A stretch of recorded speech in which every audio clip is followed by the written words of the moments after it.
அனைவருக்கும் வணக்கம். உண்மை செய்திகள் உடனுக்குடன் கிடைக்கணும்னா மறக்காம நம்ம சேனலை சப்ஸ்கிரைப் பண்ணி பெல் ஐக்கானையும் சேர்த்து பிரஸ் பண்ணிக்கோங்க. இந்த வீடியோவை லைக் பண்ணிட்டு வீடியோவை தொடர்ந்து முழுமையா பாருங்க. 8வது ஊதியக்குழு வெளியிட்ட முக்கிய அறிவிப்பு. மத்திய அரசு ஊழியர்களுக்கான புதிய சம்பள கட்டமைப்பை உருவாக்கும் பணியில் 8வது ஊதியக்குழு தீவிரமாக ஈடுபட்டு வருகிறது.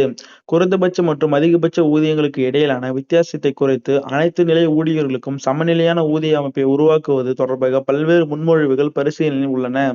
அவற்றில் முக்கியமாக 1:12 ஊதிய விகிதம் என்ற பரிந்துரை அதிக கவனம் பெற்றுள்ளது. இருப்பினும் இந்த பரிந்துரைக்கு ஆதரவும் எதிர்ப்பும் நிலவி வருகிறது. இதுவரை இந்த முன்மொழிவுகளை எதிர்க்கும் மத்திய அரசு இறுதி ஒப்புதல் வழங்கவில்லை. தேசிய கவுன்சிலின் ஊழியர் தரப்பு குறைந்தபட்ச மற்றும் அதிகபட்ச ஊதியங்களுக்கு இடையிலான விகிதம் 1:12 தாண்டக்கூடாது என்று பரிந்துரைத்து உள்ளது. இந்த முறையால் அரசு ஊழியர்களிடையே உள்ள வருமான ஏற்றத்தாழ்வு குறையலாம். அனைத்து நிலை ஊழியர்களுக்கும் சமநிலையான ஊதிய அமைப்பு உருவாகலாம். ஊழியர்களின் மன உறுதி மற்றும் பணித்திறன் மேம்படலாம்.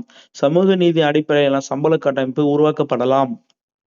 ஊதிய நிலைகளுக்கு இடையிலான பெரிய இடைவெளியை குறைக்கும் வகையில் புதிய சமச்சீரான அமைப்பையும் NCJCM முன்மொழிந்துள்ளது.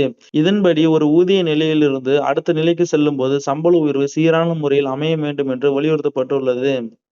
8வது ஊதியக்குழு நவம்பர் 2025இல் அமைக்கப்பட்டது. ஊழியர் சங்கங்களின் கருத்துக்கள் மற்றும் பரிந்துரைகளை பெற்று நாடு முழுவதும் ஆலோசனை கூட்டங்கள் நடத்தி வருகிறது. குழு தனது இறுதி அறிக்கையை 18 மாதங்களுக்குள் சமர்ப்பிக்கும் என்று எதிர்பார்க்கப்படுகிறது. அதன் பின்னர் பரிந்துரைகள் ஆய்வு செய்து மத்திய அரசு இறுதி முடிவு எடுக்கும். இதனால் புதிய சம்பள அமைப்பு தொடர்பான முக்கிய அறிவிப்புகள் 2027ஆம் ஆண்டின் இறுதிக்குள் வெளியாகும் எனவும் எதிர்பார்க்கப்படுகிறது.